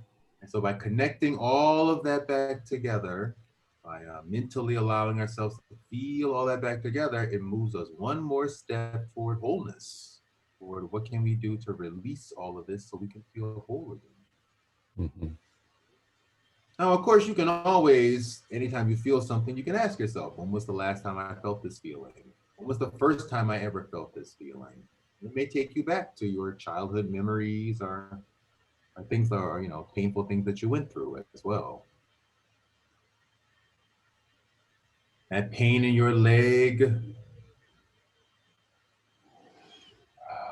we can give you the literal answer, like, you went jogging and then you got a cramped foot and that's why you have a pain in your leg. Or we can dig into the deeper answer, which is you went jogging because you have this high sense of perfectionism around keeping your body young, and that those feelings of self-esteem or low self-esteem or low self-worth or all those sorts of things manifest themselves in your crampy legs because you don't give yourself space to make peace with the aging of your body. So that's true for any pain we feel. You can dig into it just like that. You can just dig into it or open up to it and just let it inform you about your brain-body connection. Mm-hmm. What a beautiful thing. What a beautiful thing. And the best part about this is it shows you how deep you can really feel your feelings. Many of us think we're feeling our feelings and we're only tapping in like on layer 2. This goes all the way down to a nice, layer 10. Mm-hmm. Right up at the bottom of the cake there. Okay. No BS. Mm-hmm. Okay, so practice these exercises. That's super important. That concludes today's class right on 7 o'clock. Just so you know, next week class, we're going to put all of these exercises together into one very powerful exercise called the ego killer. Feel free to work on this exercise with all of your feelings. Pick a feeling and run through it. Get in touch. Next time you're feeling something, don't just kind of write it off. Really honor your feeling to the 100% level and let yourself body scan it through. See what that feels like for you.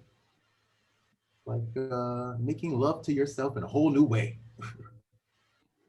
When I have a specific feeling, so with this procedure, the first step is it to locate it within the body, like whether it's in the gut or the leg or something like that, and then bring that feeling to the heart and go with a procedure like that, or how do you do that?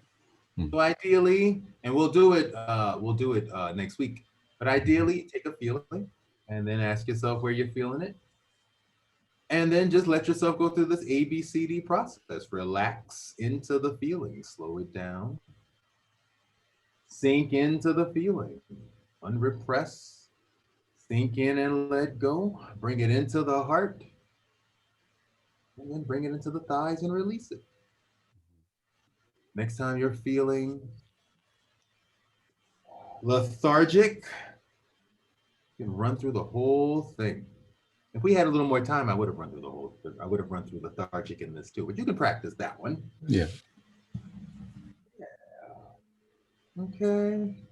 Okay. Does anybody have any other thought things they want to share before I final wrap up? I'm good. Thanks. Yeah. Well, thank you all so much for coming.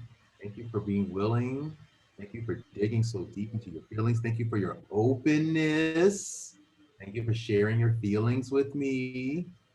And yeah, please share this with other people. And please come next week so you can be a part of the ego killer exercise.